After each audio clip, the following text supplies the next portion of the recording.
Buenas tardes a todos y bienvenidos al invitado de Radio Francia Internacional.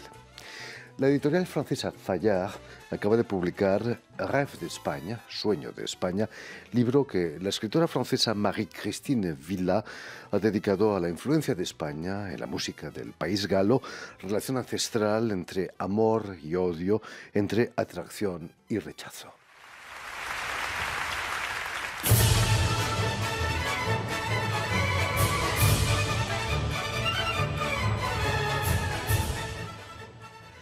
Y precisamente para hablarnos de este libro y de su trayectoria como escritora y traductora, Marie-Christine Villa ha sido tan amable de venir a nuestros estudios. Buenas tardes, Marie-Christine. Buenas tardes y muchas gracias por invitarme. Es un verdadero placer tenerte aquí en estos estudios de Radio Francia Internacional.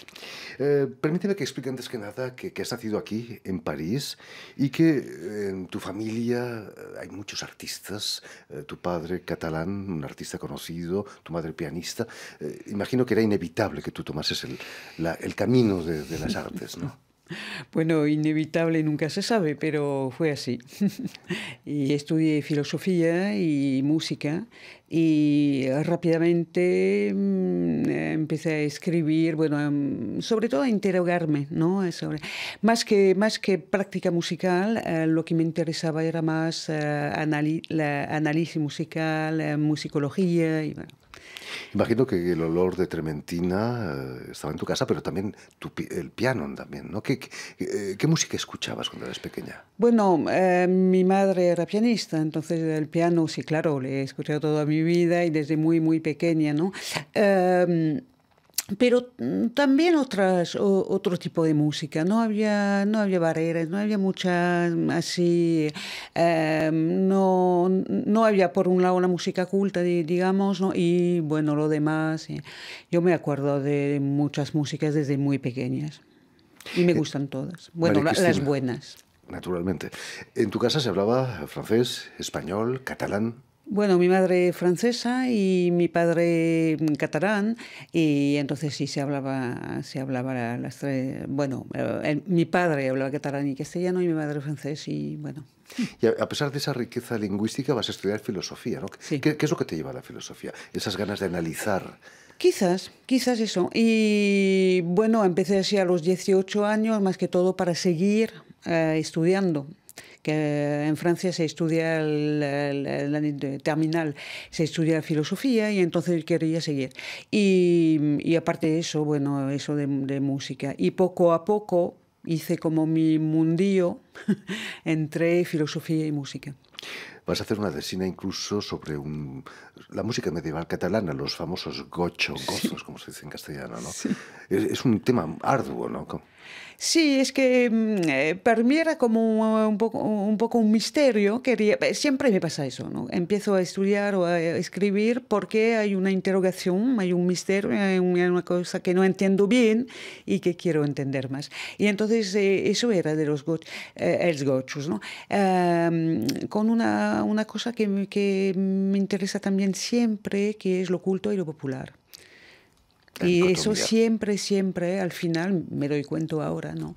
Que sale el tema de la relación entre lo culto y lo popular. Tú misma vas a estudiar piano, historia de la música. Sí. Imagino que tu madre estaba encantada que estudiases piano. Sí. Bueno, le parecía normal. Supongo que le parecía lo más normal del mundo, ¿no? Y en el 91 vas a publicar tu primer libro, Sotto Voce, Mozart en París. Como pianista, imagino que la figura de Mozart es capital, ¿no? Sí, es capital no solo para los pianistas, sino para todo el mundo, ¿no? Sí, no, es que pensaba hacer una tesis sobre el tema, ¿no? Y no había manera en este momento de hacer un trabajo que sea y filosófico y musical. Y entonces opté para hacer un libro, ¿no? Y me lo publicaron inmediatamente, entonces seguí haciendo eso. Pero Mozart, que bueno... No pasó mucho tiempo aquí en París, ¿no? No, poco tiempo, y no fue muy importante, pero más de lo que se dice habitualmente para mí. Por eso escribí este libro. ¿Tuvieron esa famosa reunión en el Porocop, ese café en el barrio latino con Beaumarchais, quizás Casanova, se dice? Se dice. Se pero se dice. dicen muchas cosas. También vas a dedicar un libro enorme a la ópera, a los 4 siglos de ópera. Sí, Mozart y la ópera también están claro, completamente claro, ligados. claro, claro, porque la ópera de Mozart para mí es lo más importante en el mundo de la ópera, ¿no? Y no, pero era interesante, me lo habían pedido este libro, pero fue interesante, porque tenía que escoger. Ya primero es una tarea, ¿no? Y es una manera de hablar de hablar de ópera también. No solo te dedicas a la música clásica, también en el 2007 vas a publicar un libro sobre una gran figura de la canción francesa, Edith Piaf. Qué mujer, ¿no? Sí, sí, sí. Me ha gustado mucho hacer ese trabajo porque era un libro a base de imágenes, que no lo había hecho nunca, ¿no? Y entonces era cuestión de buscar imágenes y escribir. Y fue muy interesante porque, claro, las imágenes hablaban también de París. Y es la Môme de París, y eso es la Piaf. Descubriste algo que no sabíamos sobre Edith Piaf, o se ha escrito ya todo sobre Piaf. No, yo creo que se ha escrito todo. Lo que pasa es que después son lecturas diferentes. Y por ejemplo, solo una anécdota, pero nació en el norte-este de París y poco a poco vemos que se va cada vez más hasta el oeste. Y, bueno, el oeste son los barrios ricos y tal. Y acaba su vida en el 16e. Barrio rico, sí, ¿no? Y entonces cuando muere, pues el entierro es el Père Lachaise. Y Vuelve. entonces se hace el mismo camino con miles y miles y miles de parisinos siguiendo el entierro. Y la imagen para mí es muy fuerte. Es el eterno retorno, como decía alguien. Eso mismo.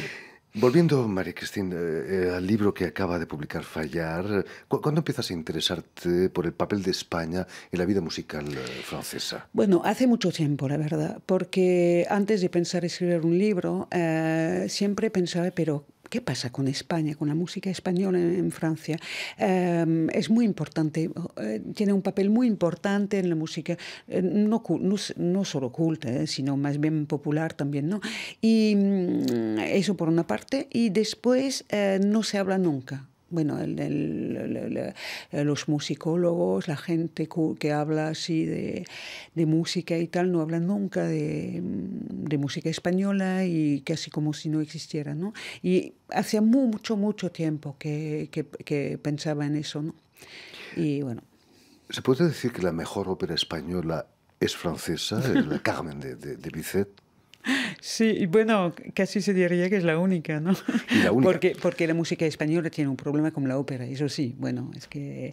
Y la verdad es que ópera española tampoco hay zarzuelas, bueno, hay cosas, ¿no? Pero ópera no es un género español. Había una ópera, Don Gil de Alcalá, de Penella, que Sí. se sitúa en México, que se había representado bastante en los Sí, años sí, sí. 50. No, hay óperas que se Claro. representan, ¿eh? Y Albéniz, por ejemplo, Pepita escribió, Jiménez. y Felipe Pedre, y bueno, pero nunca salen de España, muy poco. Y bueno, y Carmen es un tema en sí mismo, porque para los españoles es una obsesión. Hablando de obsesiones, nadie le dijo a Mérimée que los toreros son toreros y no toreadores, como se canta en Carmen. No, pero cuidado, porque Mérimée conocía muy bien España, pero muy, muy, muy bien, bueno, dentro de los que hicieron el viaje, que escribieron sobre España y tal en el siglo XIX, era realmente él un especialista. Pero bueno. Quizás Bizet le convenía esas sílabas de más, quizás, a lo mejor musicalmente O tenía. Olivier. Bueno. ¿Quién sabe? París también ha desempeñado un papel muy importante, ¿no?, en la historia de la música española. Muy importante, decisivo. Primero porque casi... París, podríamos decir, bueno, París, Francia, pero París en particular, inventó realmente el concepto de música española, si hablamos de una música andaluza con un poco de castellana y nada más. Y entonces eso que va a ser el modelo para todos después, ¿no? Es una cosa muy particular, ¿eh? Lo que se llama música española en el siglo XIX, principio del siglo XX en Francia, es una cosa bastante rara, que casi no existe en España, pero se llama música española. Y eso es podríamos decir que es una invención francesa. Y bueno, a toda Europa, claro, se utiliza también, ¿no? Los franceses inventan la españolada. La españolada y... Es un poco peyorativo. Es un poco peyorativo y es complicado el tema de la españolada porque es peyorativo, pero es muy difícil de definir y de explicar. Y entonces hay cosas, muchas cosas se dicen españoladas porque hay, no sé, un abanico y castañuelas, ¿no? Pero si cuando Picasso pinta lo mismo, pues claro que no es españolada. Curiosamente, cuando llamamos al Ministerio del Interior, nos encontramos en el contestador España de Chabrier, Bueno, que había sido funcionario del Ministerio del Interior. Ay, no sabía en Francia. Eso, no sabía eso. Increíble. Muy bueno. Pero invitamos a nuestros oyentes, si quieren, llamar al Ministerio Francés del Interior para escuchar eso. España de Chabrier. Este año conmemoramos el centenario de la muerte de Debussy. Su Iberia es un destilado de la esencia española, ¿no? Inspiró a Falla incluso, seguro. Sí, pero lo complicado con todo eso es que bueno, hay la cualidad de la obra y no hablamos de eso. Pero es que es muy complicado saber lo que es español o no. Y es la única música, la música española, que tiene que justificarse permanentemente sobre su españolismo, hispanidad, no sé cómo decirlo, ¿no? No sé, bueno, la música alemana es alemana y punto. Y no se habla ni, bueno, la italiana, la francesa y tal. No, la música española...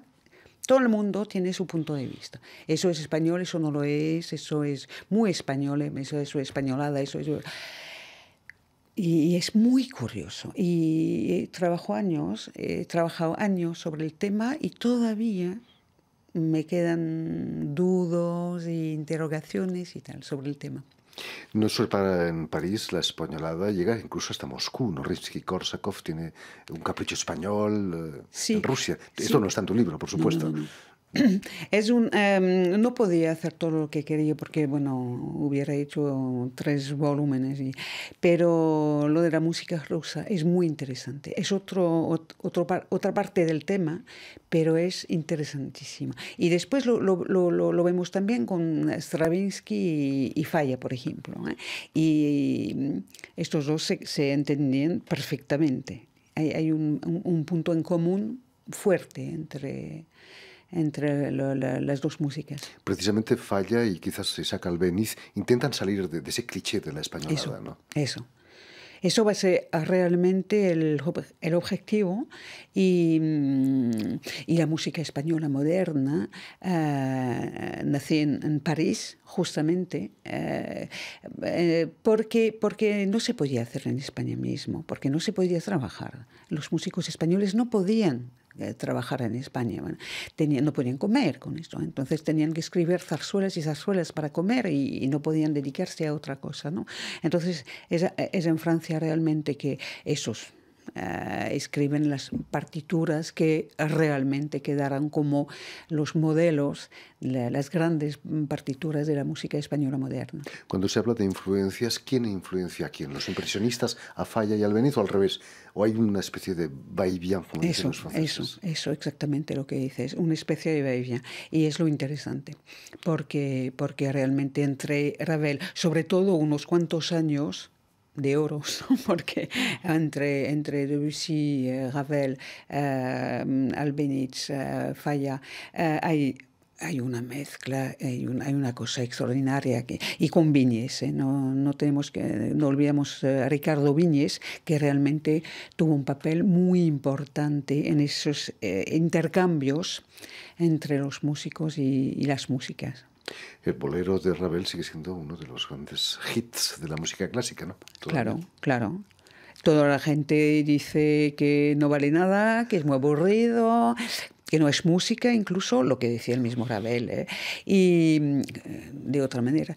Y mientras tanto, lo tocan por todas partes y bueno. Curiosamente, muchos de los músicos españoles que vienen aquí a París y que componen música española son catalanes. Sí, sí, sí. Albéniz, Falla Sí. no.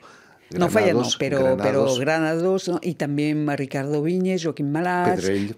Felipe Pedrell, Pau Casals. Bueno. Sí, sí, no, es que la relación, claro, las relaciones entre Francia y Cataluña son muy fuertes desde hacía siglos, ¿no? Y también los ayuntamientos pagaron estudios, becas y para ayudar. Y bueno, y se creó en Cataluña una escuela de piano, aparte del Conservatorio Nacional de París, ¿no? Y incluso hasta ahora con la Escuela de Granados, bueno, con La Rocha, sigue muy buena la Escuela Catalana de Piano, ¿no? En el fondo había una competencia con los alemanes, con los wagnerianos, ¿no? Y los catalanes eran bastante wagnerianos. Sí, sí, sí, sí. Y los franceses también. Pero quizás más para los franceses era un drama eso. Un drama, porque lo que querían era hacer de la música wagneriana, y claro, no lo podían hacer. Y se sentían muy mal. Chabrier se siente muy mal escribiendo unas historias del norte, y su sensibilidad no era esta, ¿no? Y yo creo también, es una de mis tesis, ¿no? De que la inspiración española ayudó también muchos compositores franceses a liberarse de esa influencia wagneriana y también toda la historia de la música, la construcción, las formas. Y los españoles, los catalanes, por ejemplo, miraban mucho también esto. Y venía a París para aprender, a la Schola Cantorum, por ejemplo. Venían para aprender las grandes formas, las sinfonías. Pero claro, la inspiración no era esta. Y al final no escriben. Escriben piezas sueltas y para el piano, el canto.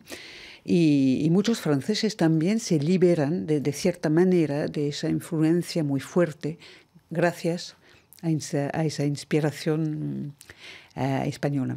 ¿Se puede culpar a los compositores españoles en París de ser los pilares de la música contemporánea? A través de Falla. Bueno, contemporánea, bueno, sería otra, no sé, no iría hasta... La música del siglo XX, digamos. Sí, del siglo XX, sí, porque... bueno, es que tienen su papel, sí, es que tienen un papel importante y me parece. ¿Cómo son vistos en España? ¿Como compositores españoles o un poco afrancesados? Afrancesado seguramente, Albéniz sobre todo, de Falla no se escribe mucho, pero las reseñas, por ejemplo, de concierto, cuando Albéniz vuelve a tocar a España y tal, eso sí se dice que, bueno, tiene un lenguaje afrancesado. Pero bueno, tampoco hacen muchísimas cosas allá. Es que su vida, la vida musical en España en este siglo tampoco es muy importante. Qué lástima que Granados viera su vida sesgada por un submarino alemán, ¿no? Eso. En 1917. ¿No? Sí, ¿Qué hubiera sido? ¿Qué hubiera compuesto después de Goyescas? Eso no sé. No se puede saber, pero seguramente habría seguido por ese camino, porque Granados a la diferencia quizá de Albéniz o Falla, muy rápido supo lo que quería hacer. Y no hay muchas diferencias. Cada vez es más puro, o sea, su lenguaje musical es más puro, es más fino, más trabajado, pero es el mismo. Era un gran melodista, ¿no? Melodista y esa inspiración goyesca. Fantástico. En fin, pues ya lo saben, todo eso y mucho más lo tienen en Rêve de España, Sueño de España, libro de Marie-Christine Villa, que ha sido editado aquí en Francia y en francés, de momento. Porque... Por la editorial Fayard. Muchísimas gracias, Marie-Christine, por haber estado aquí con nosotros. Permíteme que dé las gracias también a Vanessa y a Elena Abril, quienes están detrás de los cristales al tanto de la realización del programa, y enviar también un cordial saludo a nuestros telespectadores, que nos siguen gracias a la cadena uruguaya Falla, Canal U de Montevideo. Y a ustedes muchísimas gracias por su atención y les damos cita para una nueva edición del Invitado de Radio Francia Internacional.